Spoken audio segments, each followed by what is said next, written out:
You wanted the best. You've got the best podcast. The hottest podcast in the world. The Chris Voss Show, the preeminent podcast with guests so smart you may experience serious brain bleed. The CEOs, authors, thought leaders, visionaries, and motivators. Get ready. Strap yourself in. Keep your hands, arms, and legs inside the vehicle at all times, because you're about to go on a monster education roller coaster with your brain.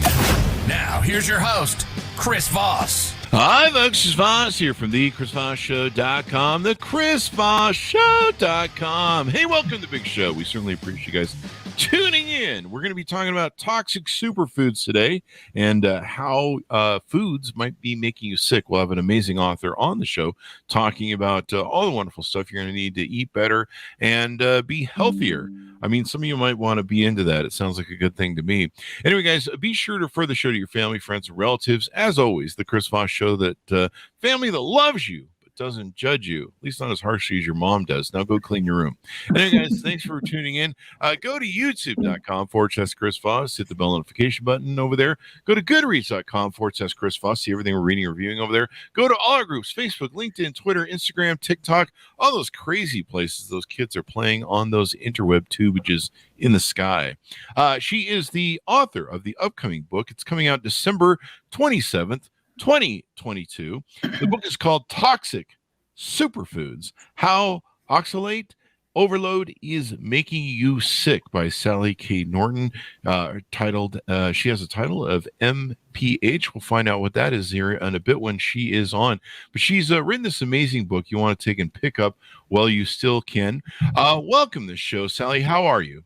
I'm great. Thank you so much. It's fun to be here with you. It's fun to have you on as well. Congratulations for coming on the show and on the new book. These are always fun to take and have. Give us your .com so people can find you on the interwebs. SallyKNorton.com. Sally K. Norton. And you're a nutritionalist with a unique specialty, and you're in your nutrition degree from Cornell University, a master's degree in public health from UNC Chapel Hill, and you're going to be talking about some of the different things about serious illness, chronic pain, kidney problems, osteopenia. Did I pronounce that right? Probably Bone didn't. loss. I'm still working on that. All right. Osteopenia. There you go. And chronic infections. So what motivated you want to write this book? Yeah, the train wreck of my own health. So when I realized what I had done to my health, I also realized, because I'm so well connected and I had strived for so many decades to do all the right things and follow all the right rules about how to eat, that completely backfired.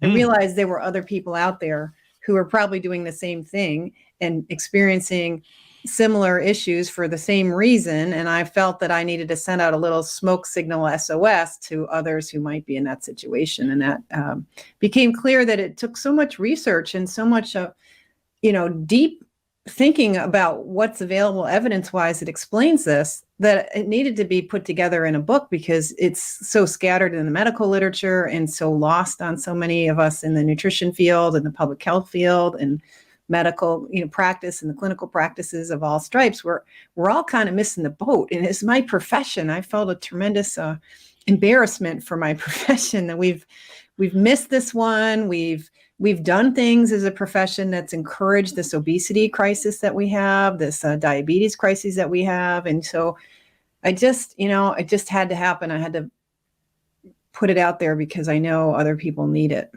So what got you interested in the field of nutrition? And then let's get into some of your journey that you aforementioned earlier, where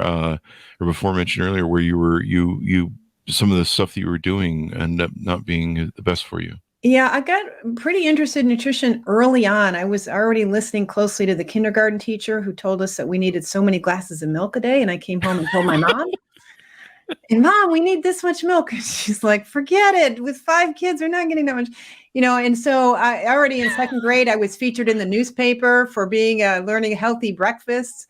And in 7th grade, a science teacher, really great science teacher, showed this film strip, which is an old school way of doing visual education with pictures Mhm. that showed like, oh, all these vegetables will save you from cancer and these bad foods will give you cancer. And I was like, wait a minute. You mean we can choose whether or not we get cancer, heart disease, obesity, whatever? We could choose health, productivity, and happiness and avoid sickness, surgeries, and doctors.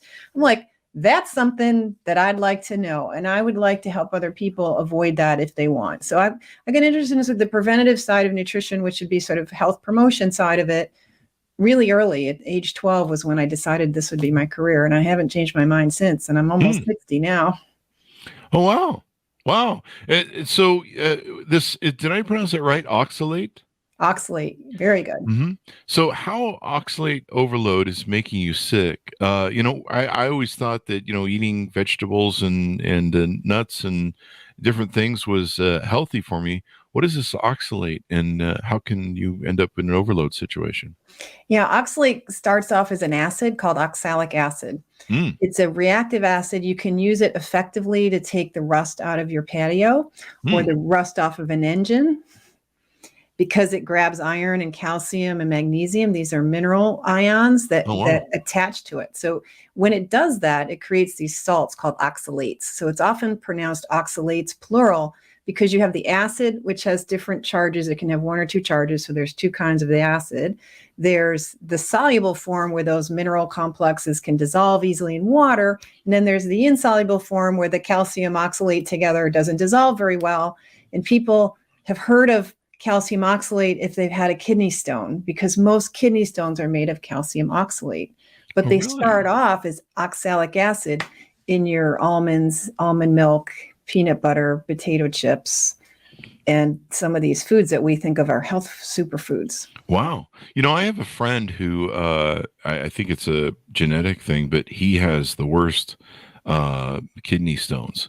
Is it possible that could be contributing to his kidney stones? No, definitely. Wow. Because you need you can't build a house without wood and nails. You can't build a kidney stone without oxalic acid, because most kidney stones are made of oxalic acid and calcium, the calcium that it's taken from your bones and food and blood becomes calcium oxalate in the kidneys and other places in the body. So you can't really build a stone if you don't provide the substrate. Like you can't build a house out of air. You can't build a kidney stone out of nothing. You have to have the substance. So the main way you provide that substance is through eating it in foods, and also a lot of vitamin C, like supplemental levels of vitamin C, like a gram a day is plenty to add oxalate to the body, because vitamin C is a small little molecule that can turn into oxalate inside the body.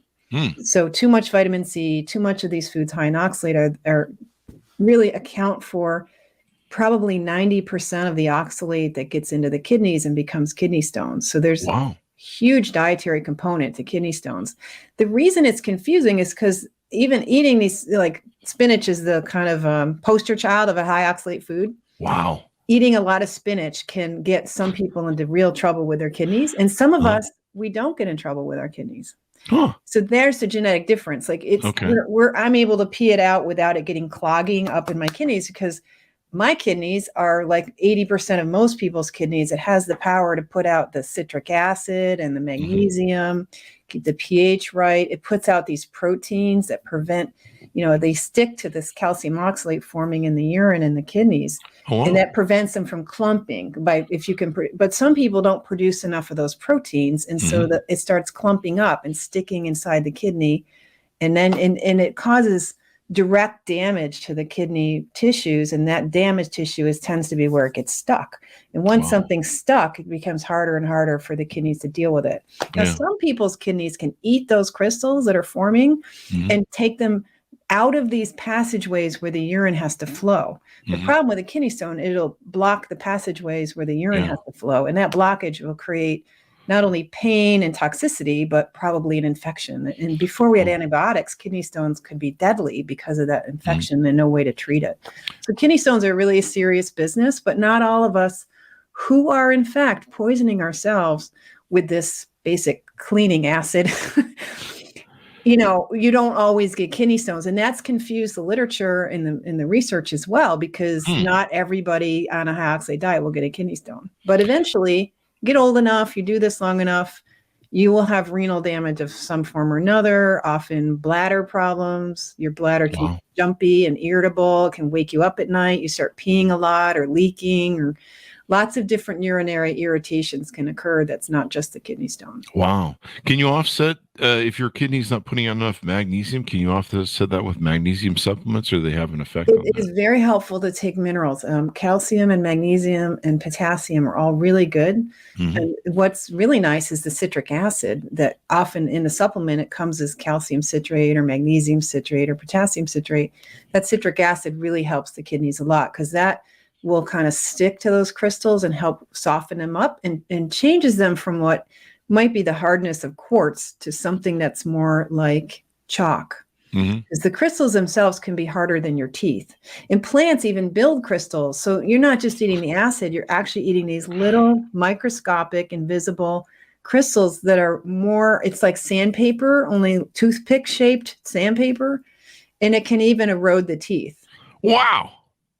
As hard as teeth. My one friend has, I mean, he just has the worst time with them, and he I guess he's had them all of his life. So what are It's a some of these? terrible thing because once you've had several of them, it really causes chronic damage to the kidneys. We have Mhm. more fibrosis, and the more kidney stones you have, the more likely you'll have more.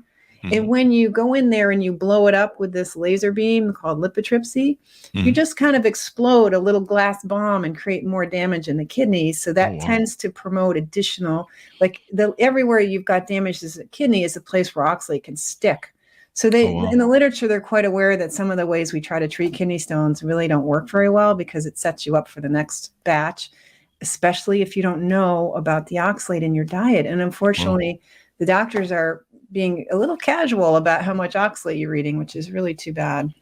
Wow. So what kind of foods are oxalate foods that we need to watch out for? There's 3 greens to watch out for, and 2 of them are basically the same thing. We just don't realize it, and that's chard and beet greens. Chard is the beet green without a beet on the end of it. So that's a high oxalate food. That's probably one of the worst. There's another one called sorrel that we don't eat here in the US much, but that's the next worst green. And then the third bad green we mentioned before is spinach. So there's 3 bad greens, but they have a lot of popularity. They're in the cool kid club, and everybody thinks they're so great. So Yeah, there's the greens. you're killing me here because I have a spinach salad every day. I'm guilty. So many better greens for your salad. Romaine lettuce is full of minerals that you can actually absorb.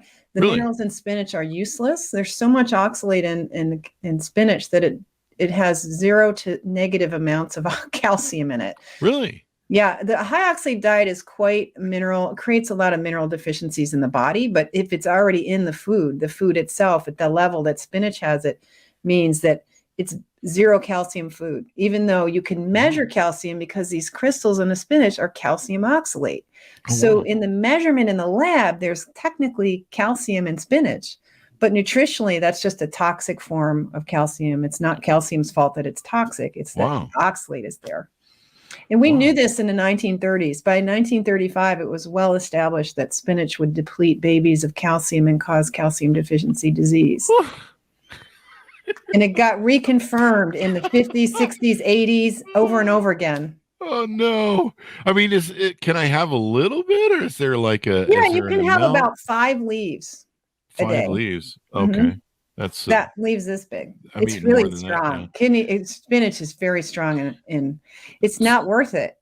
So Because I it's should also, that's what created my osteopenia, because the really. same thing that caused the kidney stones causes the osteopenia. It creates acidity and inflammation, and it Wow. creates a need for calcium in the blood, because after you eat these foods, it depletes your blood of calcium, which is really bad for your heart because the pacemaker depends on that calcium in the blood in order to work. Oh wow. As you have wobbling calcium, you might get palpitations, and you can even end up in the emergency room because you might have weird swings in blood pressure and pulse and stuff because your electrolytes are getting messed up. And so the bones have to drill little holes in themselves and release minerals, especially calcium. And you keep borrowing. It's like taking out your savings account, constantly using your savings account for day-to-day life, as if you can't pay the grocer every day and can't get your your basic heat bill. So you're like sucking your bank account dry, which is your poor bones, in order to keep your calcium levels even, which is why you don't get symptoms, because the bones aren't complaining about this development of mineral deficiency that they're having, and your blood is now okay. But it ends up stuck in some people's kidneys, and it can end up stuck in any tissue. Apparently, something like 85% of us have these same little crystals that make kidney stones in our thyroid glands. By the time we're 50, majority of us have these little kidney stones in our thyroid glands. Wow. So now you've like blown on my whole diet. I thought I was so proud of myself. Built on spinach. No, that can't be a good diet. Yeah. So romaine lettuce, would that be the best thing to switch to? I love romaine lettuce. It keeps well. It's crunchy. It's versatile. It tastes nice. It gets along with others.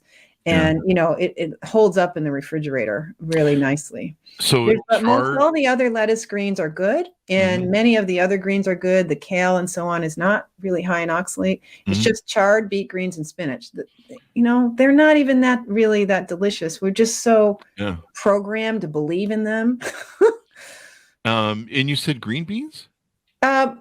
Beans generally are pretty high, and green beans, have you ever looked at a seed catalog and noticed that there's like 50 versions of beans? No, but there's lots of them. There is when you buy a green bean, you don't know much about it, and so they vary a lot in oxalate content, because this is nature's design, where plants need this oxalic acid, and they need to build these crystals to protect their seeds and to deal with funguses and to keep insects from eating them, and us, they really don't want us to eat them either. So the plants are busy doing this chemical warfare. I mean, think about it. If your yew bush had beautiful red berries on it, would you eat the berries on your yew bush? I don't know. No, you wouldn't, because you'd end up in the hospital. Yeah. I that's why I don't eat stuff that, is hanging out in nature. You have to have somebody filter the foods, especially the vegetable foods. They have to filter them. Like, you could hunt and know this is an edible food, this isn't, but you can't pick mushrooms or plants until you're basically a botanist, so you know which ones won't kill you. Yeah, that's my policy, not being killed. Not being killed. It's a great I'm going with that one. Now, almonds, sweet potatoes, and what other things are almonds, cashews, and peanuts are pretty bad, and the nuts generally are pretty bad. Nuts are really squirrel food. Squirrels are the only short-lived, tough little bunnies that can really stand eating a lot of nuts. Nuts were never a practical food pre-industry, and it really wasn't. They weren't even affordable when I was growing up. You had a garnish on like the green beans at a holiday, and you had a few nuts at like the Christmas holidays and Thanksgiving, and that was it. We just didn't eat nuts very much when I was growing up. I remember someone coming from Europe on Continental Airlines and bringing this little half-ounce bag of smoked almonds. And they were so precious. They were a gift to the hostess. Wow. Because you couldn't get them, and they were expensive, and people were very frugal about their food back then. They weren't spending money on bottled water and fancy coffees. I mean, every little penny counted when I was a kid. Wow. So being able to afford nuts and eating them all the time and having things like almond milk, this is a brand new thing. And no one's ever asked our biology if it's really okay. That is crazy, man. I guess I've got some spinach. I guess I'll have to just stick to 4 leaves or something a day until I can get rid of it. You might want to freeze it, because if you end up getting interested in trying the low oxalate diet, you actually need a little bit of oxalate, because the body doesn't want crystals in its thyroid gland. Imagine that. It doesn't really want crystals in the bones and bone marrow or tendons or in your knee joint or hip joint. It wants them out of there. The problem is, because it's so toxic to the blood and the kidneys, the body can't get rid of them from those places until the blood level calms down, and it doesn't calm down till you quit eating the oxalate. So when you stop eating spinach and almonds and this stuff, your body, after about 5 days, it starts to notice, hey, wait a minute, maybe there's a little room we can finally get rid of some of this stuff from, say, the thyroid gland or from the femur bone. And it starts digging this stuff up, and then your oxalate levels go back up in the body, and that too can be not all that great. So we don't want the body to be too excited about this opportunity to get rid of this stuff, because before technology, we didn't have trains, we didn't have refrigerators, we didn't have this big shipping industry from California and elsewhere to bring us vegetables 365 days a year. Wow. And in the wintertime, people lived on ham and biscuits and, hunted foods. And so we get a break from the oxalates every year, because you just wouldn't eat spinach and almonds. I mean, you just didn't do that. And so I think in the way past, you would just clear them out in the wintertime when you're living on fish or whatever. But nowadays, we don't have seasonality at all. So we're pretty much committed to 5 a day, 10 a day, 8 a day, whatever, some huge amount of vegetables. And a lot of them that are popular, like the sweet potatoes and the chard, the beets, they're really high in oxalate. Wow. And it can cause kidney stones, kidney failure, arthritis, osteoporosis, sleep disorder, gut problems, digestive problems, inflammation, and much more. I have been having a problem with my gut since I started the daily thing. I just kind of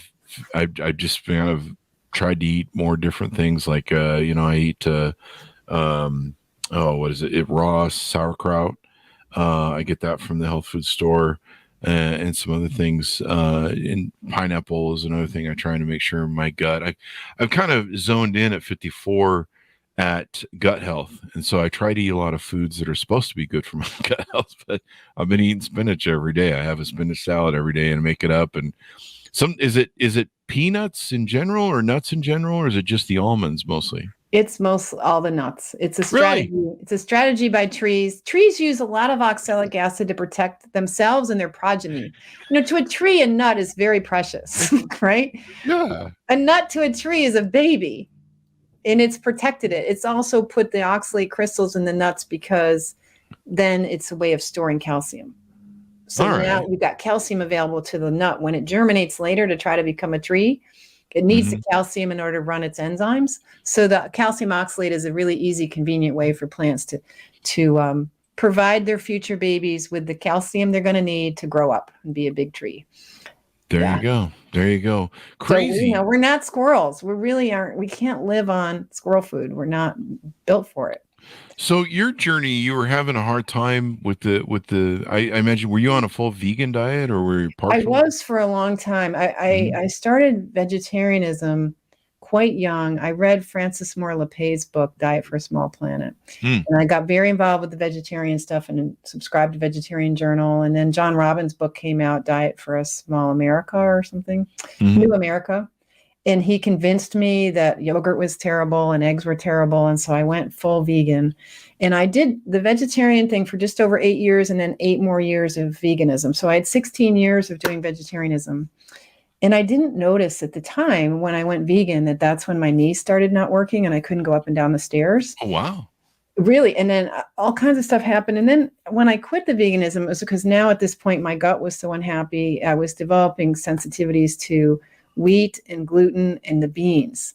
And if you can't eat any beans or any, wheat, you start running out of foods if you're a vegan.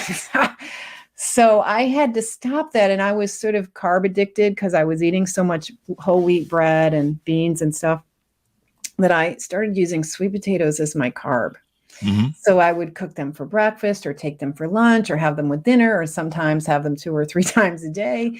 And very soon after that, I started having knots in the back of my, like the rhomboid area, which is what helps to work your shoulder blade and your shoulder. It's having these like knife blades at bedtime. Now, bedtime's an interesting thing because when we eat the oxalate, it's about a 4-hour period before it really peaks in our blood and urine, but it takes like 8 or 10 hours for that oxalate. So if I had, say, whole wheat toast with peanut butter for breakfast, it would be at lunchtime and through the afternoon where my kidneys and blood would be struggling with that high oxalate absorbing because it takes a long time for food to move from the mouth to the other side. And then lunchtime, you might have a spinach top pizza or something. And now you've got more oxalate in the afternoon ganging up on you. Then you have dinner. And for me, it was like Swiss chard and sweet potatoes with some kind of meat or something after I stopped being a vegan. Or quinoa is another one of these buckwheats, really terrible with oxalate. So by bedtime's 4 hours after the third time you've nailed yourself with high oxalate foods. Wow. So bedtime's when the symptoms tend to show up. And I started getting not just the knife blades, but later on, because I carried on with my sweet potato love forever. I became, I'm growing my own organic sweet potatoes, really into this. I'm into sustainable ag and eating organic and perfect and doing all the right things, right? I got a degree in it. This is my profession. But I'm sick, really sick, to the point where I had to quit my faculty job writing research grants in public health. Oh, wow. Needed a total hysterectomy, did not recover well from the surgery. And my endocrinologist said, I got to send you to sleep study because I don't know what's wrong with you. You look great and your tests seem okay, which is classic oxalate. Wow. Like you don't really, it's very hard to pick it up on the test. Of course, no one knows to think oxalate. So even if we knew, and there is a way I mentioned in the book, what are the clinical signs? You can look that up in the book. But in the meantime, the sleep lab, the sleep doctor says, well, you have something we're going to call periodic limb movement disorder because your brain is waking up 29 times every hour. Oh, wow. Yeah, that's 2 minutes of sleep at a time. No wonder I couldn't function. I couldn't get off the couch. I couldn't exercise. I couldn't read the mail. I didn't have enough mental energy to even go through the mail and decide what needed attention. I was just shot. And it turned out, it took me 3 years of trying to solve this. I thought it was the gut dysbiosis, the sort of SIBO kind of stuff, making my brain toxic, because that's what the medical literature says. When I'm trying to answer something, I don't go online. I go to the medical library. I look for the actual facts, not for the fantasies online. And the medical library made me believe that I must have SIBO because one of my bedtime symptoms was getting these attacks of belching and hiccups. Wow. And oh my gosh, the hiccups and the combination of the two makes you feel like you're going to break. You're going to break ribs, something else. It turns out in the medical literature with the star fruit dust, because star fruit is the highest fruit out there, and it's very popular in Southern Asia and in Brazil and places like that. They use it. It's like the spinach, it's superfood. You got to use it when you're sick. So star fruit actually causes people to die. It's so high in oxalate, like rhubarb can. Wow. Rhubarb's the famous one from the past, another poster child high oxalate food. So in these studies, either the patient who's dying or the rat that they're giving oxalate to when they're studying it, the last symptom before the animal or the human being dies of oxalate poisoning is hiccups. It's like, oh my God, didn't know how close to God I was. Wow. Yeah, I didn't know any of this stuff. It took a lot of digging around. I didn't even know that hiccups was a sign of neuropoisoning, that when your nerves are messed up and poisoned, they call it neurotoxicity. Really? Yeah, hiccups is one of those signs, because what's happening is the nerves can't function right when the electrolytes are messed up. So remember, calcium and these minerals get grabbed by oxalate, because it's a reactive ion that can clean your patio. Well, it cleans your cells, including your nerves and muscle cells, of the calcium they need to do their jobs. And suddenly they can't work right anymore. And you get spasms. Wow. That would kind of explain it. I mean, it's always weird how it happens after a big meal or something like that. Yeah. So, I was like, wow, I guess I really want to understand the whole world of how plants might have a secret plan to kill us. So I read about lectins and saponins and just all kinds of plant chemicals. And what I concluded was that every single plant chemical is getting us in the gut. Wow. So I don't know if plants mean to kick us in the gut. I do know they like the idea of confusing you about where you just stole this from. They want to make you neurotoxic so you can go off in a daze and not remember where I was as a plant. Like, oh, maybe we can make them forget I was here by poisoning their brains. I think they do that to bees too, or anybody who's a predatory insect or fungus or human or rabbit or whatever. They're really not really happy that you're consuming them, and they're playing this poisoning game that we're just oblivious to. That's kind of interesting, but that makes sense in an odd sort of way. Because evolution would have caused them to die off. We would have herbated them out of existence if they didn't have some secret technique for staying alive. Yeah. We would have. They're the ones who were non-toxic don't exist, right? Yeah. So like you can eat a little bit of us, but don't eat a lot. Right. Yeah. Right. Leave us the future. Pace yourself. Pace yourself there. One of your chapters is oxalate content of alternative milks. Let's touch on that. What is that about? Well, almond milk you're buying a big box of water with some thickeners and some added stuff and a few almonds. But it turns out that little few almonds is in this soluble, liquid, diluted form that makes it especially toxic. So when it's all ground up and soluble and dissolved in water, it's more toxic that way. So even though it's less amount of oxalate than, say, your almond snack or your chocolate covered almond treat or your almond ice cream or your almond donut or your almond bread. People are using almonds everywhere now. Almond butter is popular, but the almond milk is especially problematic because by whipping it up in a water solution, it can get into your bloodstream so much more easily. And then really? We're kind of doing that with a spinach smoothie and with juicing. We're whipping it up in a liquid solution, dissolving it, and giving it superpowers to get into your blood, your liver, your heart, your lungs, and everywhere else. The eyes end up in trouble with oxalates too. Really? Wow, that's not what I need. I need my eyes. I like my eyes. I was a geek about eating vegetables, especially beets and beet greens as a kid. And I'm pretty convinced now that's why I needed glasses in 10th grade and why I needed progressive bifocals by the time I was 21 years old. Wow. Yeah. Wow. Well, I guess my spinach is getting tossed out. Yay, good. We want you to be healthy and strong and live a long time and not become a patient. Yeah. I mean, here I've been thinking I'm like so good. And this is why I wanted to write this book, because you're being good. You deserve better information. If you're willing to be good, let's give you good information. You deserve that. And I'm not a big fan of spinach. It doesn't taste all that great. Like I make these salads and I throw a lot in, and I throw in some nuts too, so that's probably bad. But I make salads that I throw a lot of stuff in there, and I just make it really tasty. Make sure there's some cheese and stuff in there. But I don't know. I've been having inflammation problems for a while now. Maybe this is attached to all the spinach I've been eating. I mean, I don't eat a lot, but I'm probably about 20 or 30 leaves I'll throw in there and every mix day. them out every day. Every day. I'm having a thing. I would bank on it. Yeah, I'm going to cut it out and we'll see how it goes. But it makes sense what you're talking about and why some of these plants have these chemicals in them so that we don't overconsume them. And then, I mean, one of the things I learned we talked in the pre-show about Penn Jillette's book, Presto. One of the things he talked about in there is we eat for winter that never comes. And so it used to be, like you mentioned before, how we didn't eat a lot of plants during the winter. So it probably offset our diets and cleaned out all that sort of crap that we were eating.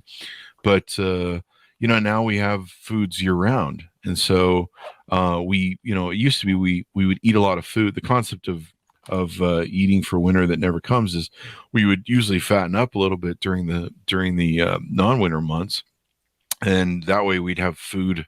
We'd have this fat we could live off of during winter. So if we didn't have as much food, we'd be fine. But it's really interesting, the whole concept of that and stuff. I'm just really amazed by it. What else have we touched on? Really ask us to completely rethink the way we think, which is so it tends to bounce off our heads because we just go back to thinking the way we always have. Like it's hard to think this big a different thought, really. Yeah, it's crazy, man. It's crazy. It is crazy. It is literally, like turning your brain inside out. That's why I had to just keep writing and teaching and figuring out, because it was just messing my brain up so bad. I needed to understand this. Yeah, I'm going to try it and get rid of the stuff. I'm actually a bigger fan of romaine lettuce. I mean, I love romaine lettuce, especially with a Caesar salad. Oh my gosh, a good Caesar salad is fantastic. I'm getting hungry talking about it.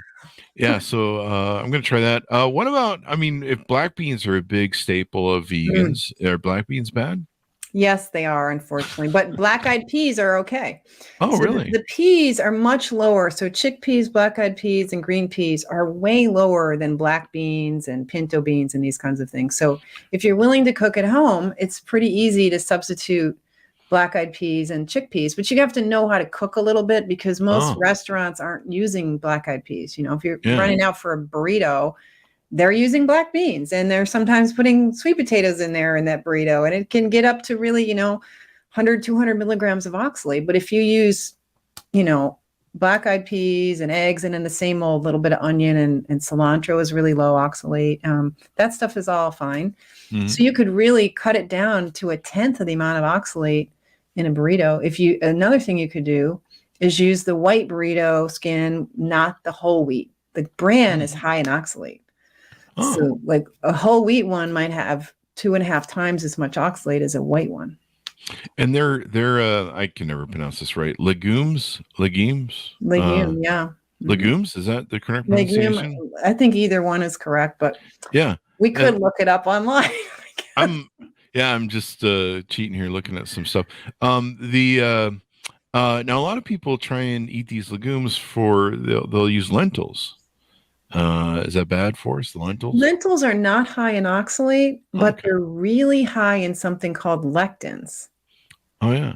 I thought they were good for you. Yeah, but you need, with lentils, you need to soak them several days and then cook them at high heat. That way you can disarm the lectin, which is a giant protein molecule, very different. Oxalate you can't cook away. Wow. You can't soak or cook it. Or the big problem, not all of them, most of the other plant chemicals that are so toxic, there's often a way to deal with them. With lectins, you cook the crap out of stuff. It needs high heat, like a pressure cooker heat. So that's why, like in India, they serve their lentils all like gruel, real like a thin liquid, really well cooked. They use pressure cookers and long cooking times and soaking times because that's what helps save your gut. Now, lectins will get you in the gut. So undercooked lectins, using things like lentil pastas and red lentil spaghetti, that stuff is probably not very safe because of phytates and lectins, but it doesn't have a lot of oxalate. But if you've got gut problems, you got to know the plants have these chemicals that don't agree with our gut. Wow. I'm learning so much. I got to finish reading your book. You've got some whole foods diet transition, pescatarian diet transition, and paleo diet transition advice in the book. I guess that's telling people how to adjust those diets so they can fit to don't have the oxalates in their system. That's right. That's right. And I even have a friend who is remained vegan and been able to really fix his foot and ankle problems, although the process of getting this stuff out of your foot and ankle can mean gout attacks. So he's had at least 3, I think, gout attacks over the last 4 years that he's been healing from this problem of too much oxalate. Wow. But his diet is kind of limited because he is insisting on staying full vegan. He's very pure about it. So he's eating a lot of white rice and nori rolls and things like that. And he's not spending a lot of time cooking either. So that can have its other hazards if you're insisting on a certain label and signing up for a certain club in nutrition instead of just really following your body's desires and really nourishing yourself well. That's really good for the planet, by the way, to nourish yourself well, because then you're not producing all this hospital waste and being a burden on other people if you're healthy. It's true. Yeah.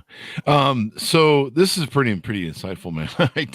Maybe I've been dealing with some inflammation problems in the gut and I've been trying to resolve it. And it may be this is the core of what my problem is.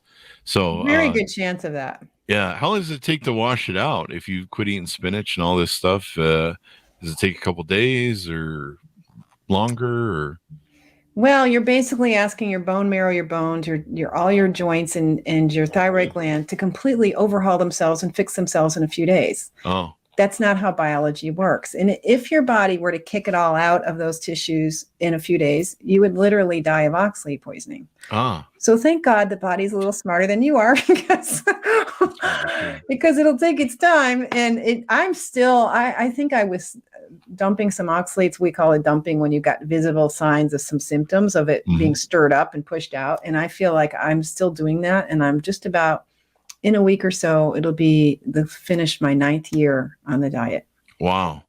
That's awesome. I think it's a 10-year process for us health geeks or more. Maybe it's 15 years because I still have damage in my spine. I think that's part of what's going on as I'm working on my spine bones. The hips and spine, I think, are an area that gets really caught up with oxalates. And oxalate can cause, slip discs, weak connective tissue, all kinds of deformities in bones and joints. And there's a lot of joints in the spine.